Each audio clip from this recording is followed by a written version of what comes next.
পয়গম্বর মুসার অনেক রাগ। আল্লাহ আগে শিখাই দিছে, মুসা রে ফেরাউনের সাথে নরম ভাষায় কথা বলবা, গরম ভাষায় কথা বলো না। পয়গম্বর মুসা আলাইহিস সালাম ফেরাউনের দরবারে যায় বলে, ফেরাউন আপনি এক আল্লাহর প্রতি ঈমান আনেন। ফেরাউন বলে, মুসা রে আমি আবার কোন আল্লাহর প্রতি ঈমান আনবো? আনা রব্বুকুমুল আলা, আমি তো বড় খোদা। নাউজুবিল্লাহ বলেন। পয়গম্বর মুসা আলাইহিস সালাম বলে, ফেরাউন আপনি তো খোদা তো দূরের কথা, আপনি এখন পর্যন্ত মানুষই হতে পারেন নাই, আপনি একটা অমানুষ। ফেরাউন বলে, মুসা এত বড় সাহস, আমার রাজপ্রাসাদে আইসা তুমি আমাকে অমানুষ বললা? বলে, হ্যাঁ, যে আল্লাহ আপনাকে খাওয়ায়, যে আল্লাহ আপনাকে পালে, সেই রবকে আপনি রব মানেন না? যে এই দুনিয়ার জমিনে আল্লাহর রিজিক খায়া, আল্লাহর দেওয়া অক্সিজেন গ্রহণ করে যে আল্লাহকে আল্লাহ মানে না। আল্লাহ বলতেছেন, উলাইকা কাল আনআমি বাল হুম আযাল, তারা চতুষ্পদ জন্তুর চাইতে আরো নিকৃষ্ট। আল্লাহর কোরআন ঠিক কিনা বলেন? আমাদের কথা না। পয়গম্বর মুসা বলে, ফেরাউন আপনি এখন পর্যন্ত মানুষই হইতে পারেন নাই, আপনি তো খোদা হবেন দূরের কথা। ফেরাউন ডাক দিয়া বলে, মুসা রে মুখ সামলে কথা বলো, তুমি কি আমার ক্ষমতা সম্বন্ধে জানো না? মুসা আলাইহিস সালাম বলে, আমি আপনার ক্ষমতা সম্বন্ধে জানি, আপনি কি আমাকে চিনেন না?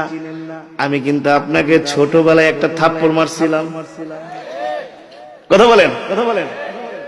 পয়গম্বর মুসা ছোটবেলায় ফেরাউনকে, তাও বাম হাত দিয়া, কোন হাত দিয়া? পয়গম্বরকে চুমু দিতে গিয়েছিলেন। আল্লাহ তাআলা বলে, দেখ আমার ক্ষমতা, আমার কারিশমা কাকে বলে। পয়গম্বর মুসা আলাইহিস সালাম ছোটবেলায় একটা থাপ্পড় মারছে ফেরাউনের গালে।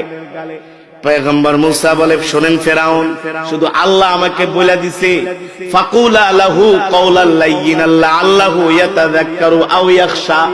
মুসা রে তুমি যায়া ফেরাউনের সাথে নরম ভাষায় কথা বইলো, হইতে পারে নরম ভাষার কথা শুইনা সে দ্বীনের প্রতি আসতে পারে। এই কারণে এ ফেরাউন আমি আপনার সাথে নরম ভাষায় কথা বলছি, নরম ভাষায় কথা বলছি দেখাই আপনি দুর্বলতা ভাববেন না, এটা আপনার ভুল ধারণা। ঠিক কিনা বলেন? এটা আপনার কি ধারণা? ভুল ধারণা। পয়গম্বর মুসা আলাইহিস সালামকে ফেরাউন উদ্দেশ্য করে বলে, আরেকটা যদি তুমি আমাকে তোমার রবের সম্বন্ধে কথা বলো, আমি তোমাকে শেষ করে দিব। পয়গম্বর মুসা বলে, ফেরাউন তুমি আমার একটা পশমও ছিঁড়তে পারবে না। আল্লাহু আকবার। কারণ পয়গম্বর মুসা জানেন হায়াতের মালিক কে, মৃত্যুর মালিক কে, রিজিকের মালিক কে। ফেরাউন না জানলেও পয়গম্বর মুসা জানে, ফেরাউন আমাকে যতই মৃত্যুর ধমকি দেখ না কেন, হত্যার হুমকি দেখ না কেন, আমার রব যদি না চায় ফেরাউন আমার একটা পশমও ছিঁড়তে পারবে না। ঠিক কিনা বলেন? কিন্তু ফেরাউন জানে না ওর মৃত্যু ঘনায় আসছে।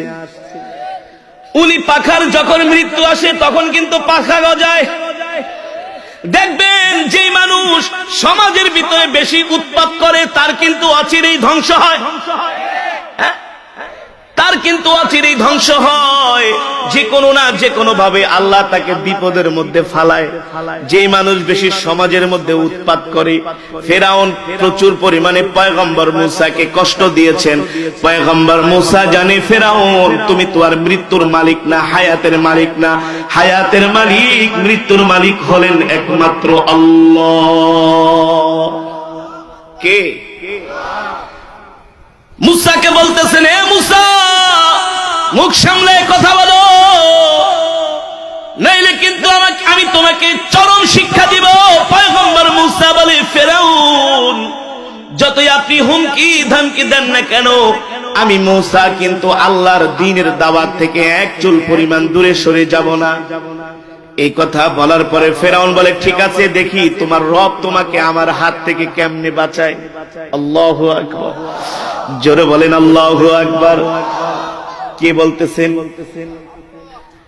ফেরাউন বলতেছে, দেখি তোমার রব তোমাকে আমার হাত থেকে কিভাবে বাঁচায়। আল্লাহু আকবার।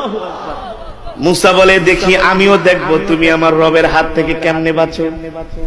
দেখবো তোমার ক্ষমতা আজকে কোথায় যায়, তোমার সৈন্য সামন্তরা কোথায় যায়। আল্লাহু আকবার।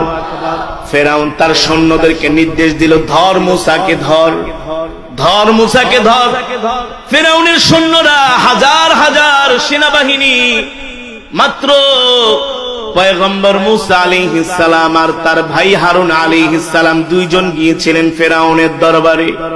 কোন কোন বর্ণনায় আসছে সাথে আরো কিছু ঈমানদাররা ছিলেন। পয়গম্বর মূসাকে যখন ফেরাউন ধাওয়া করলো, পয়গম্বর মূসা ঘোড়া দৌড়াইতে দৌড়াইতে লোহিত সাগরের দিকে দৌড় শুরু করছেন। পয়গম্বর মূসা ঘোড়া হাঁকিয়ে হাঁকিয়ে লোহিত সাগরের দিকে দৌড় শুরু করছেন। দৌড়াতে দৌড়াতে দৌড়াতে দৌড়াতে যখন পয়গম্বর লোহিত সাগরের পারে আসলেন, দেখেন পিছনে বিশাল, সামনে বিশাল লোহিত সাগর, যেই সমুদ্রের কোনো কুল কিনারা নাই, আর পিছনে হলো ফেরাউনের বিশাল অশ্বারোহী বাহিনী। কলিজায় পানি আছে নাকি? সমুদ্রে ঝাঁপ দিলে শেষ, পিছনে গেল ফেরাউনের সৈন্যরা। বাঁচার কোনো উপায় আছে নাকি? জোরে বলে, বাঁচার কোনো উপায় নাই। তারপরে পয়গম্বর মূসা জানেন মৃত্যুর মালিক কে। ইদা জা আজালুহুম লা ইস্তাখিরুনা সাআতাও ওয়া লা ইস্তাকদিমুন। মুসলমান, এক সেকেন্ড আগে এক সেকেন্ড পরেও আপনার আমার মৃত্যু হবে না। আপনার আমার মৃত্যুর হায়াতের জিন্দেগি আল্লাহ তাআলা নির্ধারণ করে দিয়েছেন, ঠিক কিনা বলেন? আপনি আমি যতই লাফালাফি ফালাফালি করি না কেন, যতই আমরা দুনিয়াতে ক্ষমতার বাহাদুরি সম্পদের গরম দেখাই না কেন, যতই আমরা দুনিয়া দুনিয়া নিয়ে কামড়া কামড়ি করি না কেন, আমরা জানি না ওমা তাদরি নাফসুম মাযা তাকসিবু গাদা। আল্লাহ বলেন, নবী দুনিয়ার মানুষদেরকে বলে দেন, দুনিয়ার মানুষ জানে না তারা আগামীকাল কি খাবে। জানেন জানেন আমরা আগামীকাল কি খাবো? আমরা কেউ জানেন কি? আপনি বলেন, হুজুর কে বলছি আগামীকাল কি ভাবো? আমি তো রাত্রবেলা বাজার করছি, দুপুরবেলা আমি গরু মুরগি খাসি অথবা মাছ অথবা সবজি ডাল ভর্তা দিয়া ভাত খাবো। হ্যাঁ, আমার রব বলতেছেন, ওমা তাদরি নাফসুম মাযা তাকসিবু গাদা। মানুষ জানে না সে আগামীকাল কি খাবে। আপনি প্ল্যান করে রাখছেন একটা, আপনার রিজিকে আছে আর একটা। আপনি প্ল্যান করেছেন খাবেন ডাল আলু ভর্তা দিয়া ভাত, কিন্তু আপনার কপালে আল্লাহ বিরিয়ানি রাখছে। হয় কি হয় না? আনফরচুনেটলি এরকম হয় কি হয় না? আপনি চিন্তা করেছেন খাবেন বিরিয়ানি পোলাও, কিন্তু আপনার কপালে আছে ডিম ভাজি, ঠিক কিনা বলেন? জানেন কি এমন আছে, আপনি খাবেন দুপুর বেলা বাসায়, কিন্তু আপনার খাওয়া হবে হসপিটালের বেডে, রুটি আর কলা। জানেন কি? আরে আমার রব বলতেছেন, দেখেন আল্লাহর কোরআনের সাথে কিভাবে মিলে যায়। আরে এই কোরআন তো এমন কোরআন, ইয়াসিনুল কোরআনিল হাকিম। এই কোরআন হলো বিজ্ঞানময় কোরআন, ঠিক কিনা বলেন? আল্লাহ বলে, ওমা তাদরি নাফসুম মাযা তাকসিবু গাদা। এ মানুষ জানে না আগামীকাল কি খাবে। ওমা তাদরি নাফসুম বিআইয়ি আরদিন তামুত। আর মানুষ জানে না কোন জমিনে তার মৃত্যু হবে, ঠিক না? হজ করতে গেছেন, বিদেশে গেছেন, আপনার ইচ্ছা হলো বিদেশ থেকে আবার বাংলাদেশে আসবেন, কিন্তু আপনার মৃত্যু লেখা রাখছে আল্লাহ বিদেশের মাটিতে। আপনি কোনদিন জানতেনও না। কথা বলেন, ওমা তাদরি নাফসুম বিআইয়ি আরদিন তামুত। আল্লাহ বলে, দুনিয়ার মানুষ নাফরমানি করিস না, আমার সাথে অহংকার করিস না, আমার হুকুম মান, আমার ইবাদত কর। ওমা তাদরি নাফসুম বিআইয়ি আরদিন তামুত। মানুষ জানে না কোন জমিনে তার মৃত্যু হবে, ঠিক কিনা বলেন? পয়গম্বর মূসা আলাইহিস সালাম ফেরাউনকে বলতেছে, ফেরাউন আল্লাহর প্রতি ঈমান আনো। ফেরাউন বলে, বেটা কিসের তোর আল্লাহ? নাউজুবিল্লাহ বলেন। আনা রাব্বুকুমুল আলা, আমি হলাম বড় খোদা। ফেরাউন জানে না আজকেই তার জীবনের শেষ দিন।